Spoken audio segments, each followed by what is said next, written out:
Saudari-saudaraku terkasih dalam Tuhan Yesus Kristus, selamat pagi dan berkah dalam.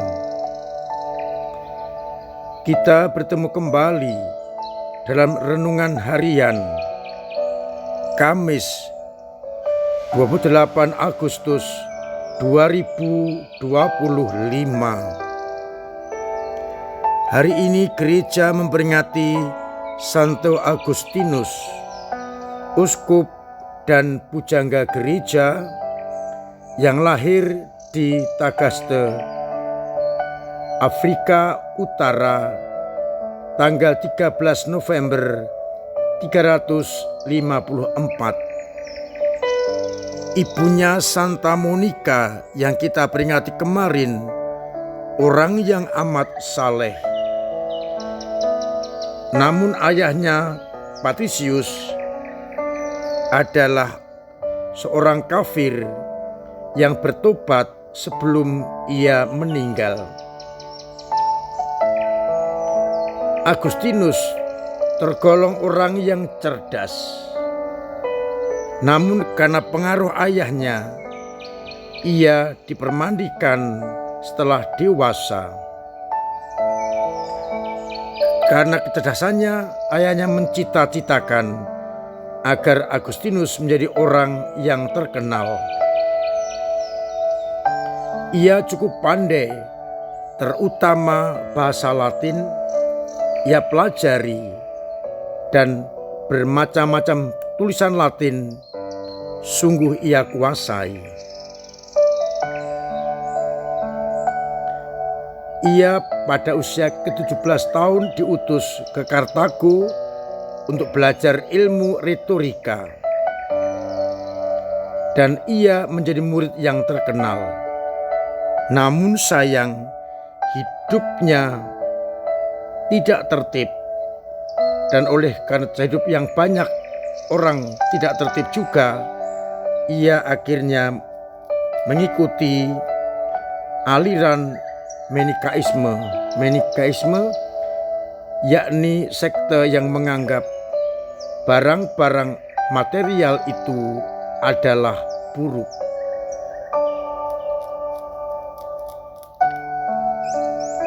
Ia bertobat karena menyaksikan kebodohan Faustus, seorang pengajar Manikeisme.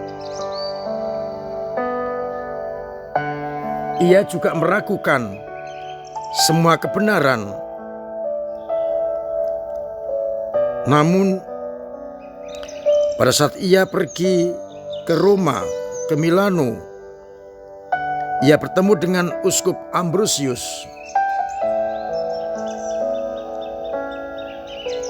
Ia belajar banyak dari Ambrosius, terutama mengenai hidup dan juga Injil. Ia mulai mempertanyakan bagaimana mereka bisa hidup seperti itu. Dan akhirnya ia meminta untuk belajar agama. Ia tekun membaca kitab suci. Dan akhirnya ia memutuskan untuk meninggalkan semuanya dan mengikuti Yesus Kristus.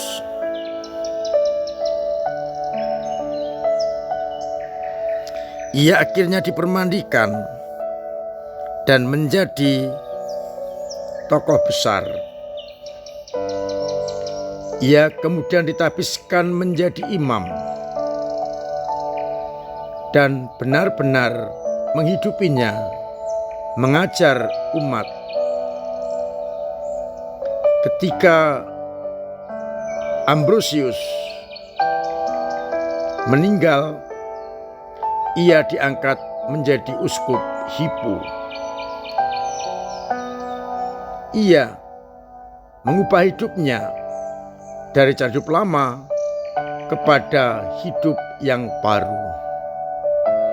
Kita bersyukur atas orang kudus ini yang sungguh-sungguh konsekuen dengan pilihan hidupnya. Dalam buku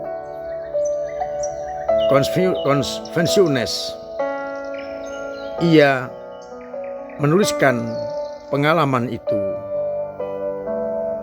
dan menjadi buku pegangan sampai pada abad kita ini.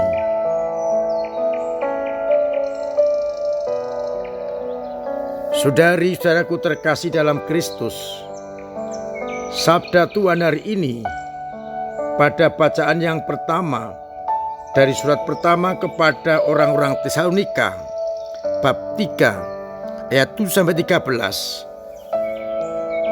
Paulus masih terus menegaskan dan mendoakan semoga Tuhan membuat kalian berkelimpahan dalam kasih persaudaraan.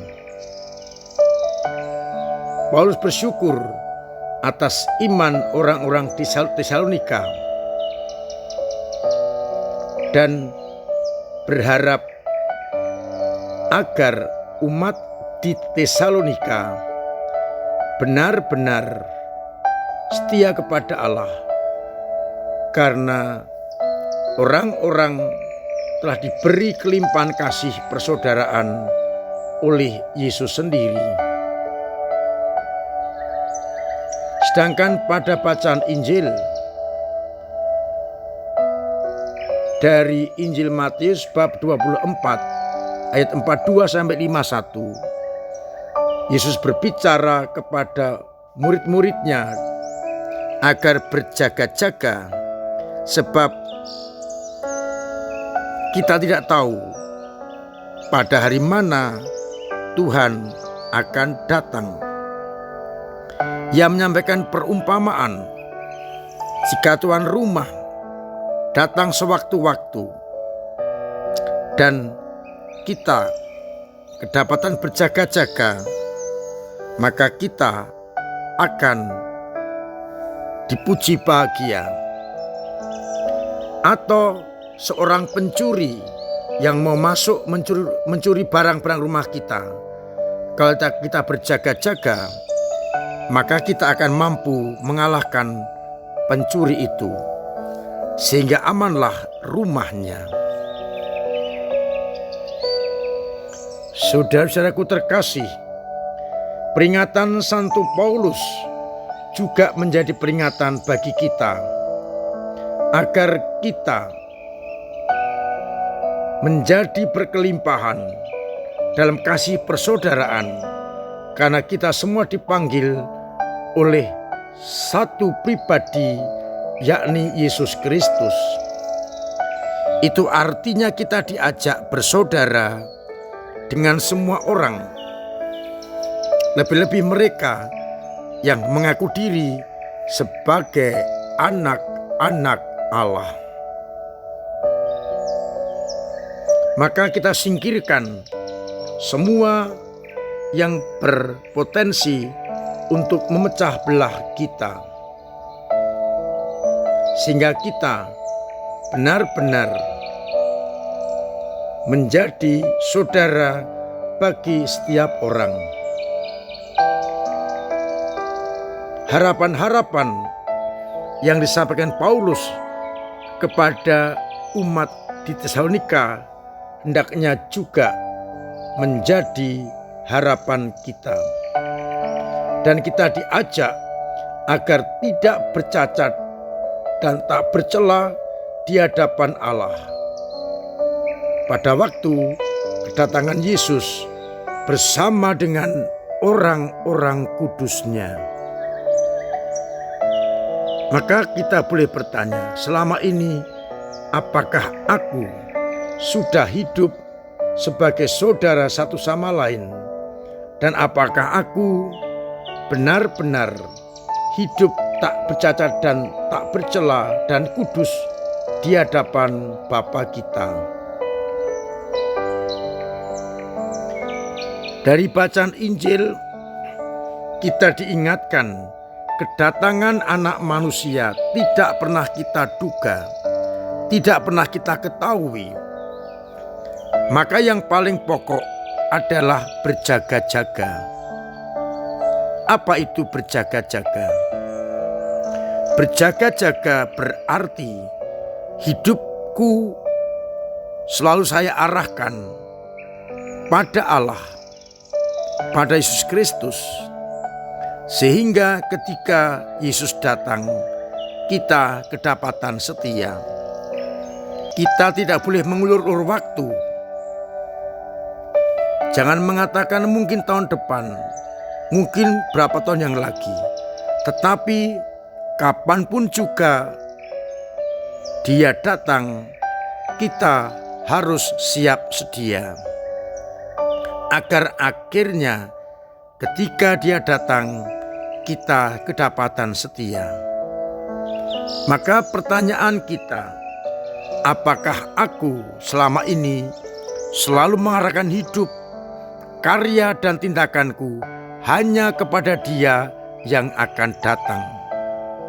Sekali lagi, jangan mengulur-ulur waktu, tapi sejak sekarang kita berjaga-jaga siap menyambut kedatangan Sang Anak Manusia. Tuhan memberkati kita sekalian. Amin. Marilah kita berdoa. Bapa yang penuh kasih, kami bersyukur atas sabda-Mu dan orang kudus-Mu yang kami rayakan hari ini, yang mengajak kami untuk tetap mengandalkan Engkau, hidup dalam kasih persaudaraan dan berjaga-jaga agar layak dan pantas masuk dalam kerajaan-Mu. Semoga Engkau menguatkan iman kami yang kadang-kadang lemah, kadang-kadang jatuh, kadang-kadang mandek, bahkan kadang-kadang hilang. Tumbuhkan kembali, dorong kami agar iman kami tetap tangguh, kokoh, kuat, dan mendalam, sehingga mampu mengatasi segala tantangan-tantangan. Semoga umat-Mu yang sakit Engkau sembuhkan, yang telah berpulang menghadap-Mu Engkau terima dalam pangkuan-Mu, yang punya beban berat Engkau ringankan, yang punya persoalan Engkau bantu untuk mengurai, dan yang kesulitan ekonomi Engkau bantu usahanya agar mendapatkan rezeki yang cukup.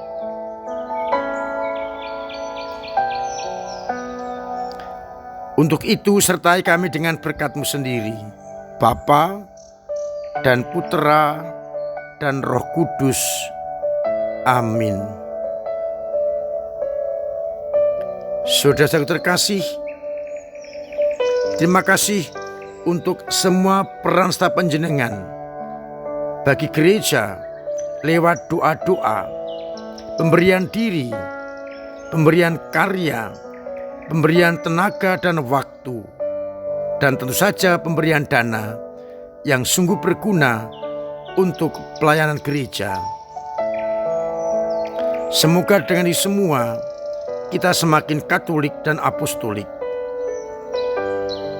Terima kasih atas usaha panjenengan, para ketua-ketua lingkungan, ketua-ketua wilayah, ketua-ketua paguyuban, prodiakon, timpel-timpel, kabit-kabit, dan DPPH yang berusaha terus mengembangkan gereja agar menjadi cahaya bagi dunia. Semoga dengan cara-cara itu kita dimampukan untuk sungguh-sungguh setia menjadi anak-anak Allah.